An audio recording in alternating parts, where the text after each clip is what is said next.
ನಲ್ಮೆಯ ಬಂಧುಗಳೇ, ಪ್ರಸ್ತುತ ಭಾರತ ದೇಶಕ್ಕೆ ಶತ್ರುಗಳಿಂದ ನೋವಾಗಿದೆ. ನಮ್ಮ ದೇಶದ ಹೆಣ್ಣು ಮಕ್ಕಳ ಸಿಂಧೂರವನ್ನು ಅಳಿಸಿದಂಥ ದುಷ್ಟರನ್ನು ಸೆದೆ ಬಡಿಯಲಿಕ್ಕೆ ನಮ್ಮ ದೇಶದ ಯೋಧರು ಸಜ್ಜಾಗಿ ಹೊರಟಿದ್ದಾರೆ. ಆ ಎಲ್ಲ ಯೋಧರಿಗೂ ಕೂಡ ಸ್ಫೂರ್ತಿ ತುಂಬಬೇಕಾದ್ದು ನಮ್ಮೆಲ್ಲರ ಕರ್ತವ್ಯ. ನೋಡಿ, ಗಡಿಯಲ್ಲಿ ನಿಂತು ಶಸ್ತ್ರವನ್ನು ಹಿಡಿದು ಶತ್ರುಗಳ ಎದೆ ಬಗೆಯಲ್ಲೂ ಕಾದು ಕುಳಿತಿರುವ ಯೋಧರಿಗೆ ನಾವಿನ್ನೇನು ಇಲ್ಲ, ನೈತಿಕ ಸ್ಥೈರ್ಯ ತುಂಬಬೇಕು. ನಾವು ಧೈರ್ಯ ತುಂಬಬೇಕು. ಅಂತ ಮಕ್ಕಳನ್ನ ಎತ್ತ ತಾಯಿ ತಂದೆಗಳನ್ನ ಗೌರವಿಸ್ಬೇಕು. ನಾವು ಅಷ್ಟು ಮಾಡೋಣ. ಹಾಗೆ ಇಡೀ ದೇಶ, ರಾಜ್ಯ, ಎಲ್ಲ ರಾಜಕಾರಣಿಗಳ ಬಾಯಲ್ಲಿ ಬರ್ತಿರೋದು ಒಂದೇ ಮಾತು, ಶತ್ರುಗಳನ್ನ ಸೆದೆ ಬಡಿಲಿಕ್ಕೆ ನಾವೆಲ್ಲರೂ ಕೂಡ ಒಕ್ಕರ್ಲ ಬೆಂಬಲ ಕೊಡ್ತೇವೆ ಅಂತೇಳಿ. ಅದಕ್ಕೆ ನಾವು ಕೂಡ ಇವತ್ತು ಆ ಯೋಧರಿಗೆ ಒಂದು ನಮ್ಮ ಯಡಿಯೂರು ಗ್ರಾಮದ ಮುಖಾಂತರ ಒಂದು ವೀರ ಗೀತೆಯನ್ನಾಡೋ ಮೂಲಕ ಒಂದು ಸಂದೇಶ ನಿಮ್ಮ ಜೊತೆ ನಾನು ಕಳಿಸ್ತೇನೆ. ಒಟ್ಟಾಗೋಣ. ಅಂಜದೆ ಅಳುಕದೆ ಮುನ್ನುಗ್ಗಲಿ, ಅಂಜದೆ ಅಳುಕದೆ ಮುನ್ನುಗ್ಗಲಿ, ಶತ್ರುಗಳ ಎದ ಬಗೆದು ಧೀರರು ಬರಲಿ, ಶತ್ರುಗಳ ಎದ ಬಗೆದು ಧೀರರು ಬರಲಿ. ಬೋಲೋ ಭಾರತ್ ಮಾತಾ ಕಿ ಜೈ.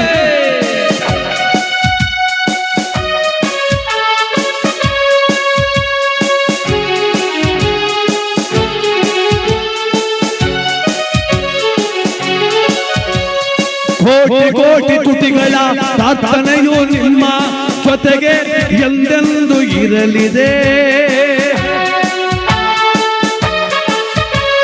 ಕೋಟಿ ಕೋಟಿ ಜನರ ಪ್ರಾರ್ಥನೆಯು ಧೀರರೇ ಎಂದೆಂದು ನಿಮ್ಮ ಜೊತೆಗಿದೆ.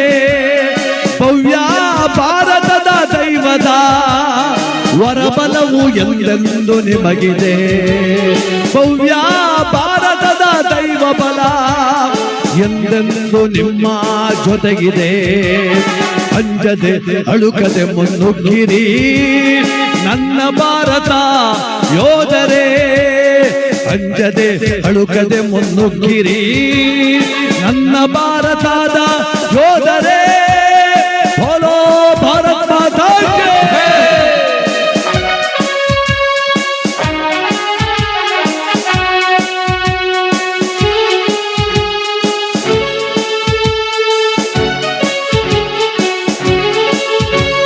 ನನ್ನ ಪ್ರೀತಿಯ ಸೋದರಿಯರ ಸಿಂಧೂರ ಅಳಿಸಿದ ಶತ್ರುಗಳ, ನಮ್ಮ ಪ್ರೀತಿಯ ಸೋದರಿಯರ ಸಿಂಧೂರವ ಅಳಿಸಿದ ಶತ್ರುಗಳ ನೆತ್ತರ ಬಸಿದು ಭಾರತಾಂಬೆಗೆ ತರ್ಪಣವ ನೀವು ನೀಡಿರಿ. ನೆತ್ತರ ಬಸಿದು ಭಾರತಾಂಬೆಗೆ ತರ್ಪಣವ ನೀವು ನೀಡಿರಿ.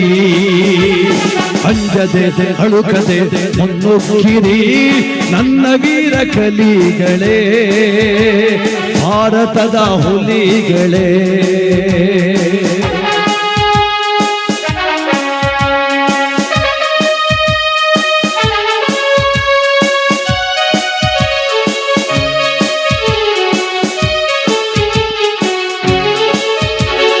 ಮಹಾಕಾಲನ ಶೂಲದ ಬಲವು, ಮಹಾವಿಷ್ಣುವಿನ ಚಕ್ರದ ಬಲವು, ಮಹಾಕಾಲನ ಶೂಲದ ಬಲವು, ಮಹಾವಿಷ್ಣುವ ಚಕ್ರದ ಬಲವು, ನನ್ನ ಬುದ್ಧ ಬಸವರ ಆಶೀರ್ವಾದವು ಎಂದೆಂದು ನಿಮಗಿರಲಿ. ಅಂಜದೆ ಅಳುಕದೆ ಮುನ್ನುಗ್ಗಿರಿ ನನ್ನ ಭಾರತದ ವೀರ ಕಲಿಗಳೇ, ಭಾರತಾಂಬೆಯ ವೀರಪುತ್ರರೇ, ಭಾರತಾಂಬೆಯ ವೀರಪುತ್ರರೇ. ಅಂಜದೆ ಅಳುಕದೆ ಮುನ್ನುಗ್ಗಿರಿ ನನ್ನ ಭಾರತ ವೀರ ಕಲಿಗಳೇ.